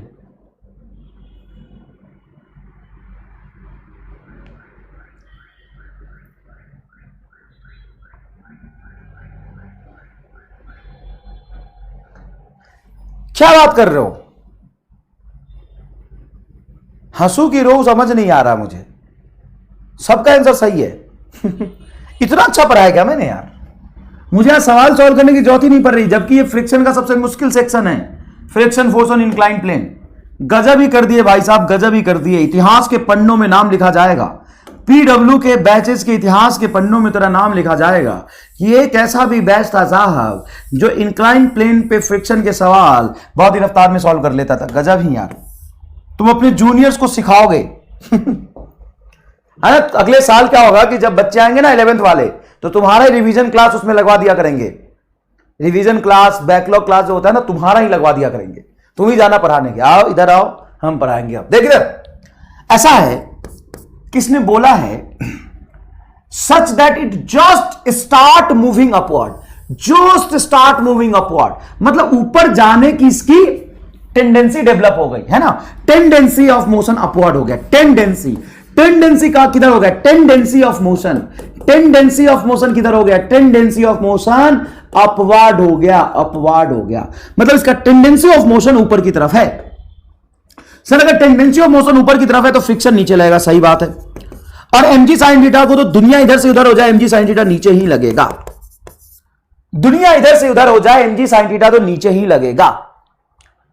यही किया था क्या तूने, mg sin थीटा तो नीचे ही लगेगा।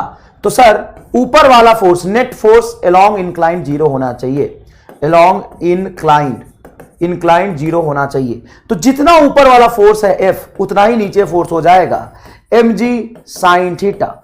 और फ्रिक्शन भी यहां पे लिमिटिंग ही लगेगा, क्यों, क्योंकि tendency of motion upward just ऊपर अबाउट टू मोशन के कंडीशन में आ गया है, तो नीचे की तरफ फ्रिक्शन फोर्स हो जाएगा mu into N. mg sin theta incline plane पे नॉर्मल की वैल्यू होती है म्यू mg cos थीटा, तो mg sin theta plus mu mg cos theta, ये होगा आंसर। अच्छा चलो तुमने सॉल्व कर लिया, तो एक सवाल अपने तरफ से मैं देता हूं। If tan theta is less than mu, then find minimum force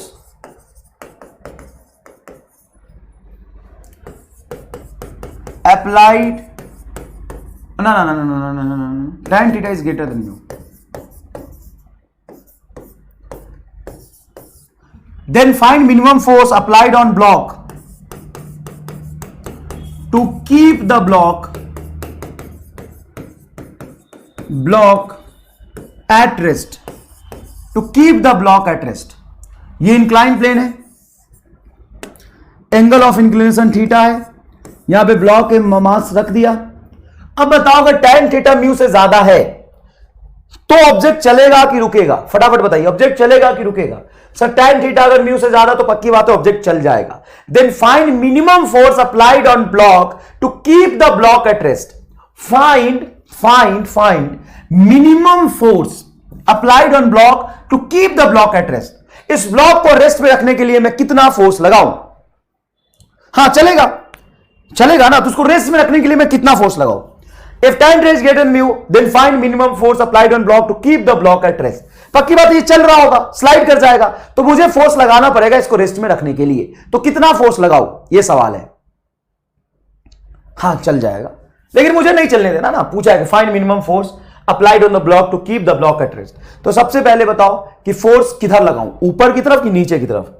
sir ये पहले ही चलने की कंडीशन में आ गया था, अगर आप फोर्स नीचे की तरफ लगाओगे तो भाग जाएगा, तो आप फोर्स कहां लगाओगे, ऊपर की तरफ। फोर्स कहां लगाओगे, ऊपर की तरफ। अब ये मिनिमम कितना लगाओ कि ऑब्जेक्ट को रेस्ट में रख लो, बस मिनिमम कितना लगाओ कि ऑब्जेक्ट रेस्ट में रहे। मुझे ऑब्जेक्ट को ऊपर लेके नहीं जाना, ऑब्जेक्ट रेस्ट में रहे। अरे बहुत ही जोरदार, एकदम ही जोरदार यार, गजब, बहुत ही जोरदार। सर ऑब्जेक्ट को रेस्ट में रखना है, हाँ ऑब्जेक्ट को रेस्ट में रखना है। तो आप ध्यान से देखिए कि सर पहले नीचे की तरफ mg sin थीटा लग रहा था, हाँ mg sin थीटा लग रहा था, तो mg sin थीटा इसको चलाने की कोशिश कर रहा, mg sin थीटा इसको चलाने की कोशिश कर रहा। फ्रिक्शन ऑलरेडी ऊपर लग के इसको रोकने की कोशिश कर रहा था, लिमिटिंग फ्रिक्शन लग के ऑलरेडी इसको रोकने की कोशिश कर रहा था, लेकिन रोक नहीं पा रहा था। क्यों? क्योंकि ये जो फ्रिक्शन फोर्स है म्यू mg cos थीटा वो कम होगा और mg sin थीटा की औकात ज्यादा थी, तभी तो ये स्लाइड करा के नीचे ले जाना चाह रहा था। तो मैं थोड़ा सा सपोर्ट कर देता हूं ताकि ये दोनों मिलकर इसको रोक ले। तो देखो बेटा, ऊपर की तरफ तुम्हारा F अप्लाइड और ऊपर की तरफ फ्रिक्शन, नीचे की तरफ mg sin थीटा। रेस्ट में रखने के लिए नेट फोर्स क्या हो जाएगा, 0। तो आप लिखेंगे F प्लस FR बराबर mg sin थीटा। FR तुम्हारा लिमिटिंग लगेगा क्योंकि ये फोर्स मैं मिनिमम पूछ रहा हूं, तो ये हो जाएगा mg sin theta minus mu mg cos theta. एकदम सही जवाब है बेटा, एकदम ही सही जवाब है। मतलब ये सवाल तो मैंने ड्रॉपर बैच में भी नहीं कराए हैं, मतलब इतना समझाने की हिम्मत नहीं होती मुझे। ड्रॉपर बैच के बच्चों को भी इतना नहीं समझाते। तुम्हारा इस सवाल का आंसर देख के डर जाएंगे बच्चे, ये क्या निकाला है भाई इतना बड़ा। बिल्कुल सही जवाब है, इतना ही फोर्स लगाना पड़ेगा और सबका जवाब एक लाइन से सही आए।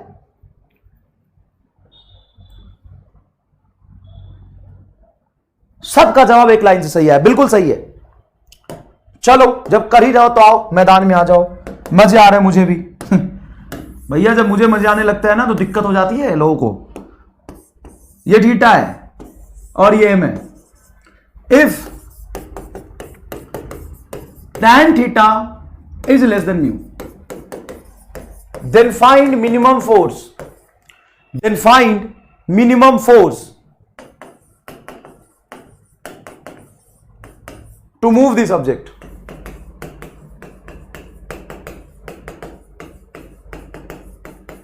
Find minimum force to move this object. अब ध्यान से सोच के सवाल को सॉल्व करो, मजा आ जाएगा बेटा। अब ध्यान से सोच के सवाल को सॉल्व करो।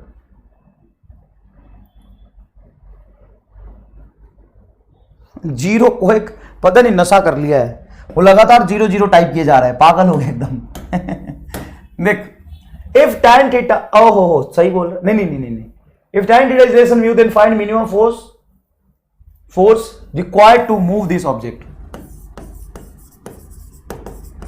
Required to move this object. इस ऑब्जेक्ट को मोशन में लाने के लिए कितना फोर्स लगाना पड़ेगा? जीरो पागल हो गया है क्या सबके सब एक साथ? मोशन में लाना है। देखो tan theta is less than mu, इसका मतलब है कि tan थीटा कम है, म्यू ज्यादा, तो ऑब्जेक्ट रेस्ट में है। अब मुझे इसको मोशन में लाना है, then find minimum force required to move this object. भाई साहब बोला था मैंने,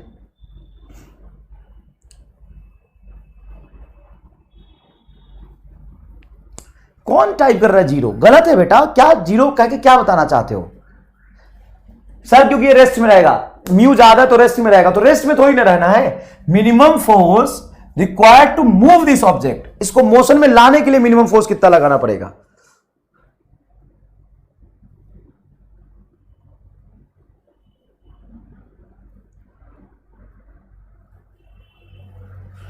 कोएफिशिएंट ऑफ फ्रिक्शन म्यू ये दिया हुआ है, ध्यान से देखिए। चलिए सर ये खुद ब खुद नहीं चलेगा क्या? मोशन की बात करो, खुद ब खुद नहीं चलेगा। नहीं, क्यों नहीं चलेगा? क्योंकि सर देखिए tan थीटा और म्यू ज्यादा है, सवाल में लिखा है म्यू ज्यादा है, तो खुद ब खुद ये नहीं चलेगा। तो एफबीडी बना लेते हैं, चलो क्या दिक्कत है, एफबीडी बना लेते हैं। ध्यान से देखिएगा बेटा, यहां पे जब एफबीडी बनाएंगे तो नीचे की तरफ लगेगा mg sin थीटा, ऊपर लगेगा फ्रिक्शन। और इस बार फ्रिक्शन ज्यादा होगा कि mg sin थीटा ज्यादा होगा बताइए? नीचे mg sin थीटा, ऊपर फ्रिक्शन, ज्यादा कौन होगा? सर फ्रिक्शन होगा, तभी तो नहीं चल पा रहा, म्यू ज्यादा है। हम मुझे इसको मोशन में लाना है, और मोशन में किधर लाना है? नीचे की ऊपर। सर ये सवाल में नहीं लिखा कि नीचे लाना है ऊपर लाना है, लेकिन सवाल में लिखा कि मिनिमम फोर्स, तो ऊपर ले जाना मुश्किल होगा, इसीलिए हम इसको नीचे की तरफ धक्का मारेंगे। कहां धक्का मारेंगे? नीचे की तरफ, इस पे धक्का मारेंगे, इस पे नीचे की तरफ धक्का मारेंगे ताकि ये मोशन में आ जाए। ये रहा आपका एफ मिनिमम जो अप्लाइड है। चलने के कंडीशन में नीचे का फोर्स बराबर ऊपर का फोर्स। नीचे फोर्स क्या लग रहा? सर नीचे फोर्स लग रहा mg sin theta plus F minimum जो हमने लगाया है। ऊपर फ्रिक्शन फोर्स इसको रोक रहा, लिमिटिंग फ्रिक्शन फोर्स लगा के म्यू एन, तो एफ मिनिमम आ जाएगा आपका mg cos theta, mu mg cos theta, sorry mu mg cos theta minus mg sin theta, mu mg cos theta minus mg sin theta. ये force आ जाएगा sir, ये force आ जाएगा sir, yes, mu mg cos theta minus mg sin theta, ये force आ जाएगा। चलिए ये सवाल देखिए, ये नीट में कई बार ऐसे सवाल पूछे गए। एक सवाल तो मैंने आपको जोरदार तरीके से कराया था, आपको याद होगा। चलिए ये सवाल देखिए, बहुत ही बढ़िया सवाल। In the figure shows the coefficient of static friction between block A and mass 20 kg, block A and mass 20 kg and the horizontal table is 0.2, है ना। Block A and mass 20 kg के बीच में कोएफिशिएंट ऑफ फ्रिक्शन 0.2 दिया हुआ है। What should be the minimum mass hanging block just beyond which block start moving? इसका मास कितना होना चाहिए स्मॉल m, ताकि ब्लॉक मोशन में आ जाए। ताकि क्या हो, ब्लॉक मोशन में आ जाए। अब यहां पे एक चीज समझिएगा बेटा, यहां पे एक चीज समझिएगा, इसको मोशन में लाने से कौन रोक रहा है? सर ऐसा है कि इस पे नीचे ग्रेविटेशनल फोर्स लगेगा mg और ऊपर फोर्स लगेगा टेंशन टी। तो सर ये टेंशन टी इस पूरे स्ट्रिंग में सेम होगा, तो आगे की तरफ टेंशन टी होगा। अब जैसे इस टेंशन टी की वजह से स्लाइड करने की कोशिश करेगा तो इस कांटेक्ट पे इंटरलॉकिंग बना है, पीछे फ्रिक्शन लग के इसको रोक लेगा। तो जस्ट अबाउट टू मोशन की कंडीशन में इसको मैं लिमिटिंग फ्रिक्शन मान लेता हूं, जस्ट मोशन की कंडीशन आ गई। तो ये फ्रिक्शन की जो लिमिटिंग वैल्यू है, जो म्यू एन के बराबर होगा, इसकी औकात म्यू एन होती है, वो जस्ट टेंशन के बराबर आ जाए तो चलने की कंडीशन में आ जाएगा। अगर मान लो इसकी रोकने की औकात ज्यादा और टेंशन कम लग रहा तो मोशन में नहीं आएगा। अगर इसकी रोकने की औकात, लिमिटिंग फ्रिक्शन फोर्स ज्यादा है और टेंशन कम है तो मोशन में नहीं आएगा। समझ आया? सवाल पढ़ लीजिए एक बार। In the figure shown, the coefficient of static friction between the block A and 20 kg and the horizontal table is 0.2. यहां पे coefficient of friction 0.2 है। What should be the minimum mass hanging block just beyond which block start moving? Just start moving मतलब यहां पे जो tension है ना, वो इसके औकात के बराबर हो गया। तो सर टी बराबर म्यू एन लिख दो। हाँ, टी बराबर म्यू एन लिख दो, कोई दिक्कत नहीं है। ये है FBD of block B, sorry block A. जितना आगे फोर्स लगेगा टी, उतना ही पीछे फोर्स लगेगा म्यू एन। सर आगे टी पीछे म्यू एन, म्यू एन की वैल्यू कितनी होगी? तो इसका नॉर्मल जितना ऊपर होगा उतना इसका mg नीचे होगा। m कितना है? 20g होगा। तो अब नॉर्मल बराबर 20g लिख लेंगे, तो ये हो जाएगा 20g इंटू म्यू, ये टी की वैल्यू आ गई, म्यू इंटू 20g। ठीक है। अब सर यहां पे जस्ट अबाउट टू मूव का कंडीशन है, तो ये टी बराबर स्मॉल mg के बराबर होगा। हाँ, ये इक्वेशन 1 है, वो स्मॉल टी बराबर mg होगा। तो इस टी को आप स्मॉल mg के बराबर रख लेंगे, और ये टी बराबर है आपका म्यू इंटू 20g। जी से जी कटेगा, स्मॉल m बराबर हो जाएगा 20 इंटू म्यू की वैल्यू आप रख देंगे आप 2/10, 0 से 0 कैंसिल होगा, 4 kg is your correct answer. यही है कनेक्टेड बॉडी सिस्टम में friction. C is your correct answer. वाह यार, मजे आ गए। मतलब आप क्या यार, धीरे धीरे तुम सीखते जा रहे हो धीरे धीरे सीखते जा रहे हो। ये दोबारा टाइप कर दिया क्या? दोबारा टाइप कर दिया जैसे इसने 5-6 सवाल 2-2 बार टाइप कर दिए।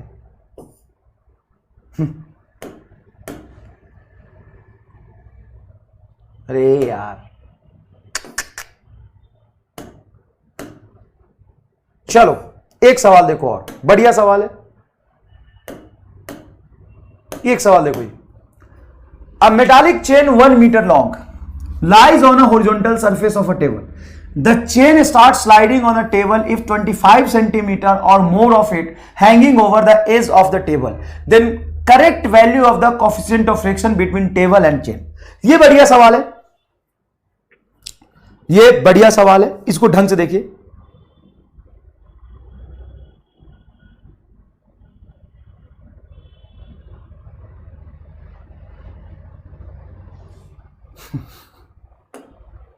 ये बढ़िया सवाल है, एक बार दोनों सवाल को पढ़िए। Metallic chain 1 metre long lies on a horizontal surface of a table. The chain start sliding on a table if 25 centimetre और more of it hangs over the edge of a table. Then correct value of the coefficient of friction between the table and the chain. Correct value of coefficient of friction between table and chain. देखिए बेटा, ये आपका है table.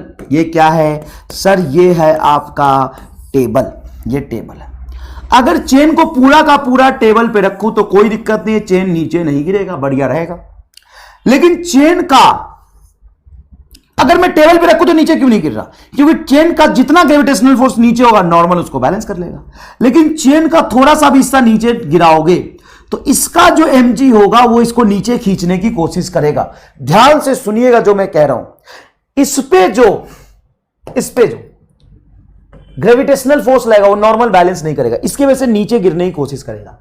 इसने बोला है कि the chain start sliding, अभी स्लाइड नहीं करेगा। इसका mg इतना सफिशिएंट नहीं है कि इन दोनों के बीच में लगने वाले फ्रिक्शन को ओवरकम कर ले, है ना? तो अब थोड़ा और नीचे गिराओगे, थोड़ा और नीचे गिराओगे। चलो थोड़ा सा और चेन को नीचे गिराते हैं, थोड़ा सा और चेन को नीचे गिराते हैं। तो जैसे जैसे चेन नीचे गिरता जाएगा तो इस पे जो ग्रेविटेशनल फोर्स नीचे लगेगा इस पे जो ग्रेविटेशनल फोर्स नीचे लाएगा वो उसको चलाने की कोशिश करेगा, और यहां पे इसका फ्रिक्शन इसको रोकने की कोशिश करेगा। तो ये मान लो कि 25 सेंटीमीटर जस्ट नीचे आ गया, तो यहां पे कितना बच गया सर? ये 75 सेंटीमीटर बच जाएगा। अब एक काम करते हैं, टोटल कितने लेंथ का चेन था? 1 मीटर का। अगर मान लो 1 मीटर लेंथ के चेन का मास m है, तो 25 सेंटीमीटर लेंथ के चेन का मास क्या होगा सर? m/4। बहुत इजी है। तो इसका मास क्या हो जाएगा सर? ये मास हो जाएगा 75 सेंटीमीटर जो टेबल पे है, उसका मास हो जाएगा 3m/4। अब इस चेन को दो हिस्से में बांट लो, ध्यान से सुनना मैं क्या कह रहा हूं। इस चेन को दो हिस्से में बांट लो। एक चेन का वो पार्ट जो टेबल पे है, और इमेजिनरी एक ऐसे ही मैंने लेंथ बना लिया है नहीं, उसको अलग बना लिया। इसका टोटल मास कितना है सर? इसका मास है m/4। तो नीचे ग्रेविटेशनल फोर्स कितना लगेगा? mg/4, जो इसको स्लाइड कराने की कोशिश करेगा। यहां पे रोकने की कोशिश कौन कर रहा सर? यहां पे रोकने की कोशिश करेगा फ्रिक्शन। अगर जस्ट अबाउट टू मोशन का कंडीशन आएगा तो यहां पे लगेगा लिमिटिंग फ्रिक्शन, जो कि μn के बराबर होगा। n ऊपर, हां सर n ऊपर, और mg नीचे। सर ये हो जाएगा 3mg/4। ये कितना हो जाएगा? इसका मास है 3mg/4।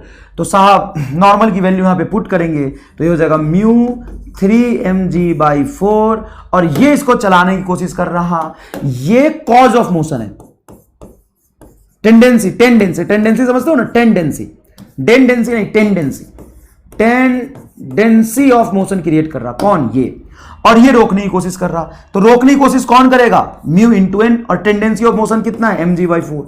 जस्ट बराबर हो गया, तो mg/4 से mg/4 कैंसिल कर दो, म्यू इज इक्वल टू 1/3 आ गया। क्या आ गया? Mu is equal to 1/3। तो mu is equal to 1/3 is your correct answer. क्या कर लेंगे ऐसे सवाल आप? क्या जोरदार तरीके से समझ आया नहीं आया बता दीजिए एक बार। क्या ये समझ आया? बहुत ही जोरदार तरीके से बता दीजिए। अरे यार मेरे से पहले सॉल्व कर रहे हो तुम।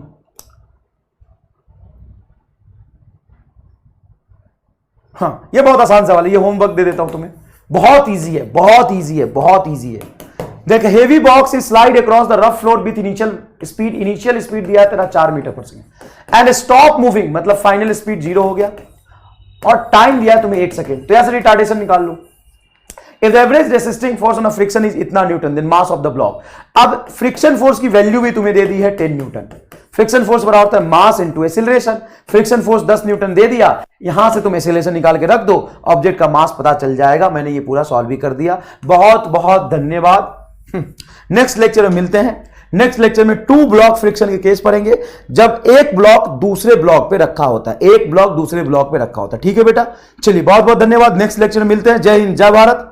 बहुत ही जोरदार तरीके से मजा आ गया, समझ आ गया। चलिए ठीक है बेटा, नेक्स्ट लेक्चर में मिलते हैं। Thank you, thank you, thank you, thank you, thank you, thank you, bye.